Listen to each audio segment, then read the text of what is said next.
gotta understand the enemy's not the man, it's the mindset. Killing my people that's in a similar to COVID. No sense. How you take a life without a motive? Tired of seeing protest, dying to see progress. For the person that'll win in the end, doesn't really matter what's the color of the skin. When the bullets scatter, when they bleed from within, haven't we shed more blood than these tears? So, Kristin, I'm gonna pick on you because you haven't talked a lot. But, and you know, this probably comes from my own biases and my own experience of like being a single person and a single woman, and that need of like, I have to be the strong, independent woman.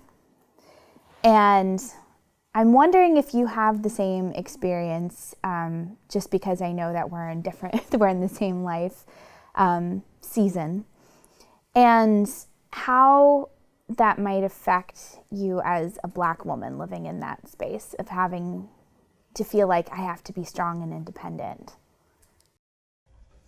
I don't know any other way. Being strong has kind of just been a way of life, even from just growing up. I was, not that anybody really instilled it in me. I think part of it's my personality, but when I think all the way back to the mask that you asked, part of it feels like it's a personality trait, but then you know, you have like that strength mask, because I do live in a predominantly white community, and so I'm aware that every time I walk into a conversation with somebody that doesn't look like me, I'm carrying the entire Black culture on my shoulders. And so the experience that they have with me is going to help the experience with the next person that looks like me. So I don't know if weakness, so to speak, is like an option. I have to be put together. I have to be well presented. I have to speak clearly. That's just the way it's always really been for me. And I think that presentation scares off men. So I don't know, Black or white. It's you know, just you know, that kind of thing. It might be why I'm single. I don't know. Like, yeah, I don't. Yeah, it's a. Yeah, do I want to be protected? Do I want to be, you know, sheltered by, you know, in a relationship? Of course, but as of right now, I have to do that for myself. And so it's kind of unique when I think about who I am as a Black woman in this day and age, being single. It is well, it's actually kind of hard to. That question is kind of difficult to answer. I do think of it in the frame of like relationships and like motherhood. I was thinking about that during our conversations just before, because I fear getting into a relationship with a Black man because he might not come home one day. I fear getting into a relationship with a white man or somebody that's non-Black because I'll be chastised for it. I fear having a child that is Black because they might not come home one day, or I might have to share all of the fears and angers that you guys have talked about, or even a biracial child. Like I sit with those fears and I'm like, I don't even know what I want for my life next because of everything that I see. It's like, am I good being alone? Is this the best decision for me right now? Or do I, whichever direction I go into, I'm going to walk into a fight. It's just picking which fight I want to walk into. So I know that there's the strong, independent woman, right? There's the strong woman. But for you Black women in the room, there's also the angry Black woman stereotype. And I would love for you guys to talk about your experiences with that, if you've ever encountered that, and how you feel like you have to act so people don't. Well, even just being too emotional, not even angry, but just being too emotional. Last year, June 16th, my sister passed away of a heroin overdose. Okay. I left behind 3 beautiful children. The cops arrived on the scene. And here's me just finding my sister. Mind you, I just had drove all night long from North Carolina coming home from vacation. And I knew something wasn't right. So we decided that we were going to drive through the night to get home by the morning. Just got home, got a call from my sister, found out the news. And like I said, the cops were on the scene. And obviously I was a little bit emotional. There's my dead sister on her bed. Anyways,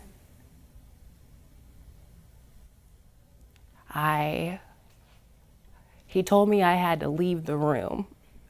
As I was laying over her, he told me I had to leave the room.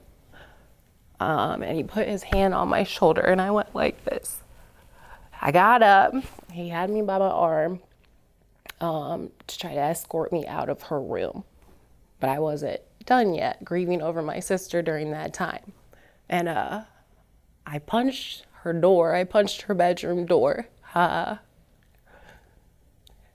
After that, it was kind of a blur. The next thing I knew, I was that angry black woman that, they just had to do something about, because she was getting a little too emotional, a little too angry. And I was angry, I was emotional. Next thing I know, I was being handcuffed, bent over her couch, shoulders up to here. He was taking me outside. We were walking down the driveway. She has a pretty lengthy driveway, and I had slipped. And the cuffs, man, they were tight, and I slipped, arms all the way up. And here I am, what is wrong with you? I was like, this is my dead sister, sir. What did I do that you are handcuffing me right now? I was like, and I was angry. I was like, you don't even know who I am. My brother's on the same force with you. What is wrong with you? I was like, are you not human? What? I was livid. And he was like, I don't care who you are. You're going to jail for assaulting a police officer. So he puts me in the cop car, shuts the door. Mind you, the heat's on, windows are all the way up. I am past the point of emotional and angry at this point, screaming and carrying on in the cruiser, and my brother comes. The parole officer one. I have one in the parole line. I have one that's an officer. He comes.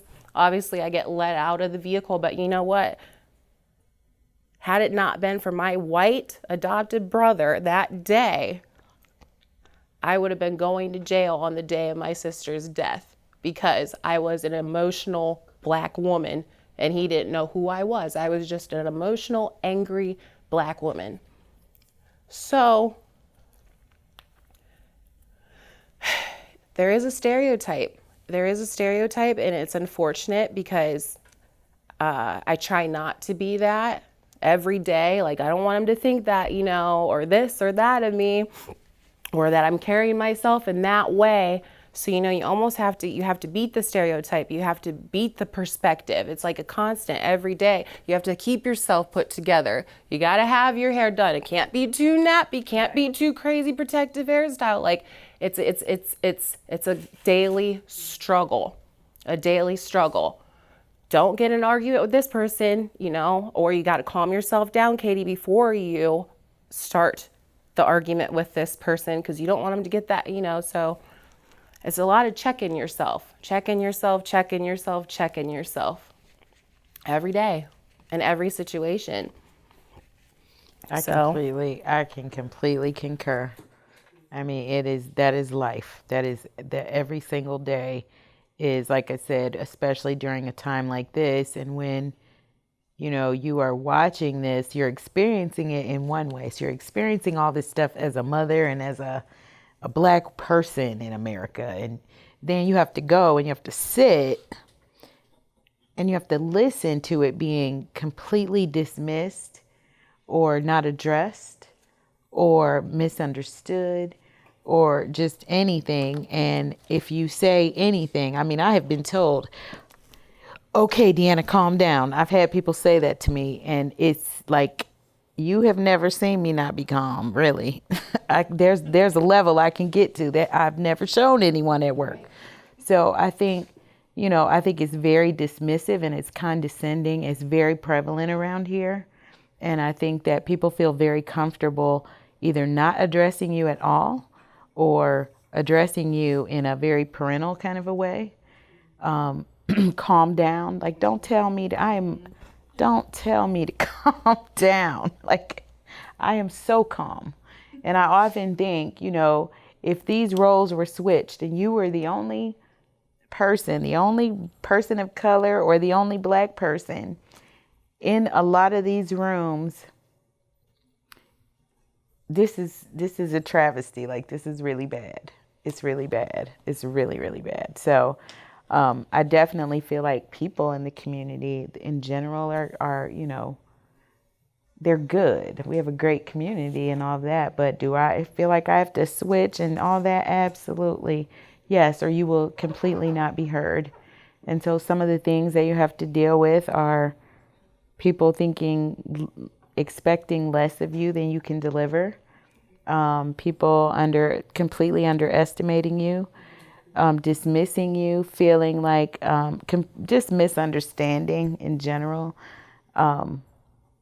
I think it's very, very, very, very, very, very prevalent, and it's very hurtful.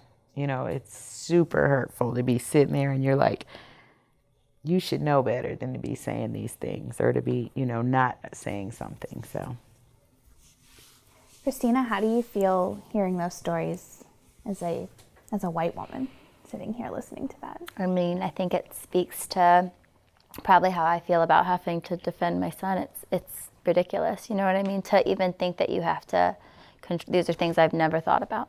I've never had to think about that. I've never had to think about being viewed as, you know, just emotional. I mean, I could probably say with much certainty that if I were in the situation that Kathryn was in, that I probably wouldn't have been handcuffed. You know what I mean? And it's insane. It's sad. It really makes me sad, like, to hear that. And I mean, obviously it's not my reality, but it's so many people's, and it's 2020. Like, why is this still happening? And just to jump in on that again, I think too, when we talk about this perception as being an angry Black woman, at this age, I'm an angry Black woman. I'm an angry Black woman, and I've earned the right to be. What I do with the anger is what's important. How you channel that anger into, again, that feminine energy and all of that anger. You know, you can channel that into something positive, but I'd be lying to say that, you know, it's not there. You are angry. You know, you're sitting up here watching people be murdered in front of you. Righteous anger is how we should be feeling as a country. Should not just be us. You know, we all should be angry at this. And yeah, absolutely. Because we don't all, like I said the other day at the Juneteenth thing, we don't have to all own this. We all inherited this. We all inherited it. Some of us, though, need to make sure we're not perpetuating it, you know.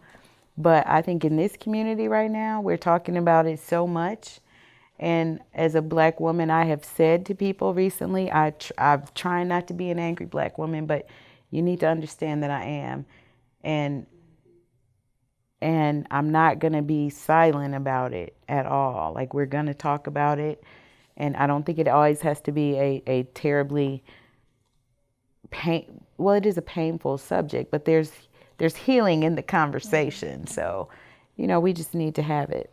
We just need to continue to have them. And I'm heartened by this and all of the different efforts that we're seeing of people just talking about the thing rather than acting like, you know, it doesn't exist, or that's Black people talking about racism again. And, you know, yeah. Maria, I heard you nodding. Heard you over here. Yeah, I mean, I have, as I alluded to earlier, I've encountered it with my son in the school system. And going in, you know, my mom let my friends tell it was a little Black lady inside a white lady's body. She was a fierce to be reckoned with. She was 5 foot and she was like 100 pounds wet. But I learned it from my mom when she would come into the schools and she would talk to the teachers, because I was a good student, but I had a mouth. So, but if I could explain it to my mom, and she felt like the teacher was disrespectful to me. Now, I still had to be held accountable for my disrespect, but then she would go to the teacher like, hey, you're not gonna talk to her like that. You know, that was rude, it was disrespectful, you know, and so I do that for my sons. Now, my older son, I didn't have to do that for. My middle son, I'm in there quite often for him, but that is because he will stand up for himself and he won't back down. And when the teachers come at him aggressively and, you know, he's like, hold on, can I explain to you what was what was happening, what was said? And the teachers are like, no, you, da da da da da. And he's like, okay, hold on, time out. No. That's my middle son too. Must be middle son. You know what? He was born that way. Like The middle son. Yeah, will sure not be is. intimidated. You said it too. Yes. Roman. Maybe. It's middle son I've syndrome. only found It one. sure is. But my mother was a perfect model for me in how to go in and how to talk to these teachers. And so for my son, I have practically memorized the anti-bullying policy and their disciplinary policy of the school handbook. Because if you can go in there and you have their words to give to them, what can they say? It's not about right or wrong or what's fair and what's unfair. It's what standard did you set for the entire school, for every child here, white, black, yellow, red, it doesn't matter. Every child is held to this standard. So why does my son have to be different? He has an IEP for ADHD, and the school superintendent decided that she was going to sit in on one of the meetings. And she said, well, Josiah has to learn, and Josiah has to this and has to that. And I said, time out. Josiah has what's legally termed as a disability. No, he's not missing a limb. No, he's not wearing a hearing aid. No, he's not sitting in a wheelchair, but he has a disability. Whether you can see it physically or not, it's there. So yes, while Josiah has to learn these skills, what are you putting into place to help him? Because that's what school is. They come here to learn for their mind educationally, but also emotionally and socially. As you were saying, I want the teacher to treat my child as I do, respectfully, with love and compassion and grace. Because just like you have a bad day, just like you're allowed to have an attitude, just like you're allowed to have your feelings, he can too. And if he voices them in a respectful manner, what can you do but respect it? And here's the thing that I try to get them to understand. An escalated adult cannot de-escalate an escalated child. Somebody has to be level. Somebody has to have some sense about themselves. And I expect it to be the adult. Right, channeling that anger. So that's a perfect opportunity to model for him. How do we handle, okay, I acknowledge your emotions. Now how do we deal with this? How do we work through this? That's a perfect teaching moment as a teacher. And I use those as a parent. So I expect the teacher to use them because you done paid for all this education. Put it to use. And my children have had good teachers, so I don't complain about the teachers. But I also, as I said, I hold my child accountable. I hold myself accountable as a parent, but I hold the teacher accountable. There's a level of decency and in order, and there's a way to handle things. And but I mean, you know, and as I said, my mom was a good model because, again, I was a good child, but I had a smart mouth, and it got me in a lot of trouble. I was always in the principal's office. Mr. Atwater used to say, Marie, just sit over there and don't say nothing. Don't say nothing at all. So I remember what it was like for me. And one of the things that made me so passionate about standing for my children in the school system was because another person initiated a fight. I tried to avoid it. It didn't happen. So then I had to put them in their place physically. And I walked out of class and I went, this was during like homeroom at the beginning of the day. And so then I went to class. Well, nobody told but her best friend. She went and told the principal. I'm not going to say this lady's name, but to this day, I show her respect, but I will never respect her because I was an AB student. This student was a straight A student. I had been in and out of the office from my mouth. She had never been in the office. So I got called down to the office at Malabar, and this principal who looks like me told me that she was going to suspend me for 2 weeks. And when I told her what happened, I said, well, can I tell you what happened? So she listened. She decided she didn't want to believe me. So I said, ask the entire class. So she went and asked the entire class, and they corroborated my story. I'm not going to say what I always say. This person came back into the office and said, well, I'm not going to suspend you. And I said, why? What changed? So the person that I got into a fight with was white, straight A student, had never been to the office. And that is why I didn't get suspended, because she didn't want to suspend her. She didn't want that on her school record. But you didn't mind putting it on mine.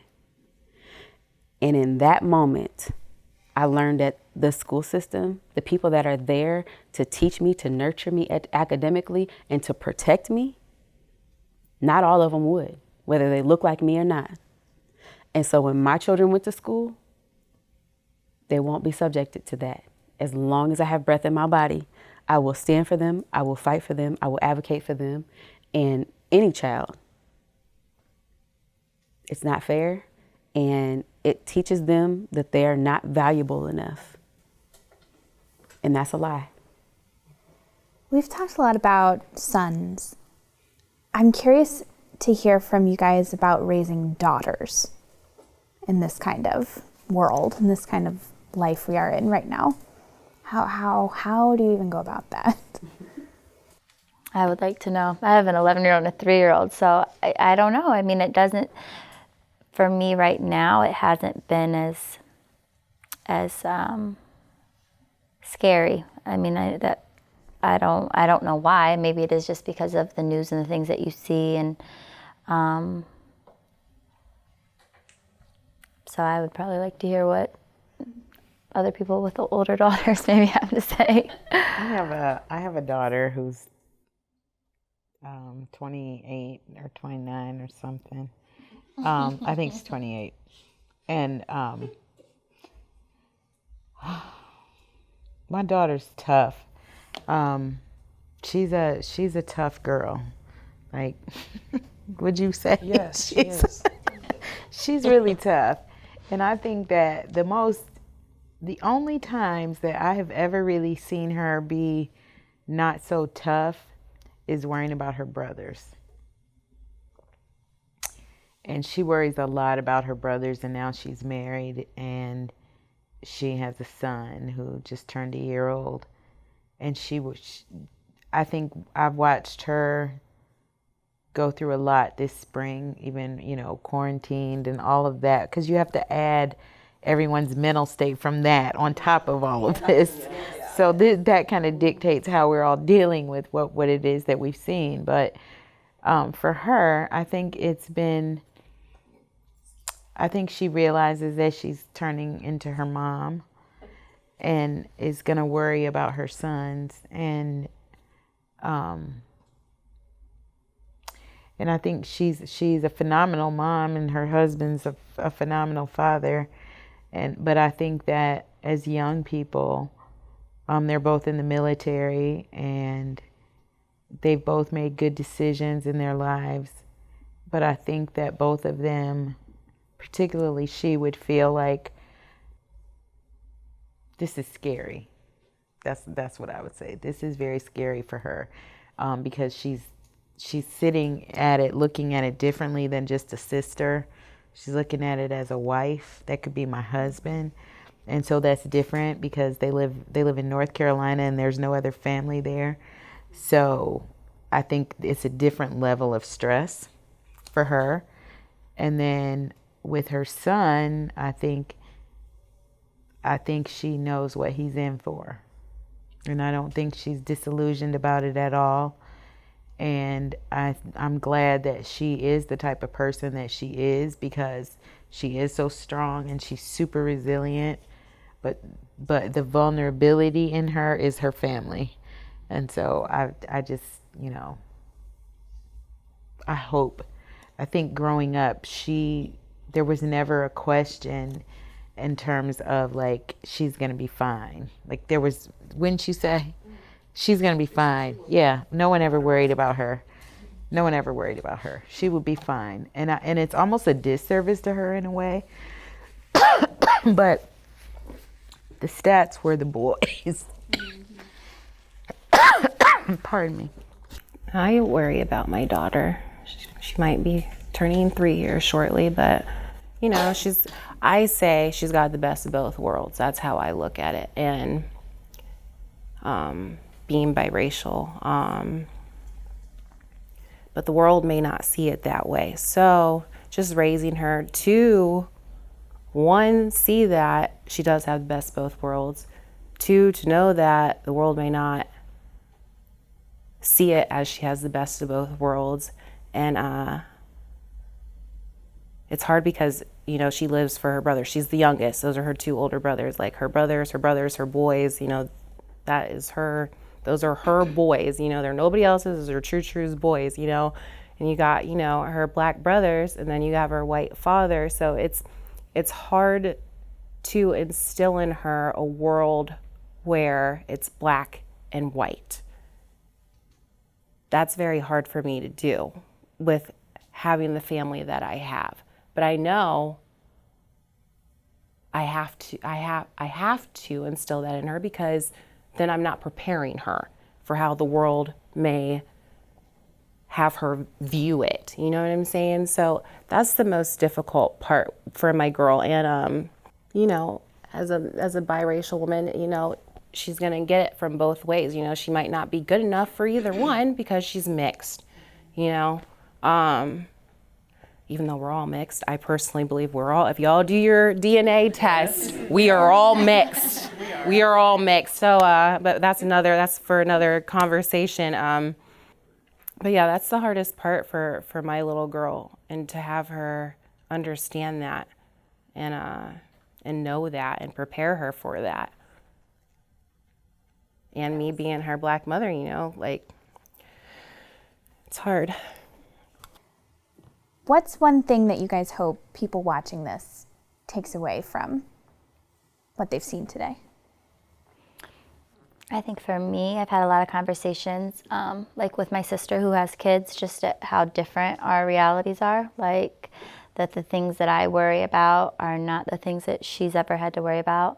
I would hope that people watching this would be open to realize that just because it's not your reality doesn't mean it's not a reality. I think that's 95% of the problem right now, is that the back and forth so much is because they don't see it, they don't experience it, so it's not happening, which is, it's the funniest things, because it's like, but it's not happening to you because you're white, like you're not proving a point.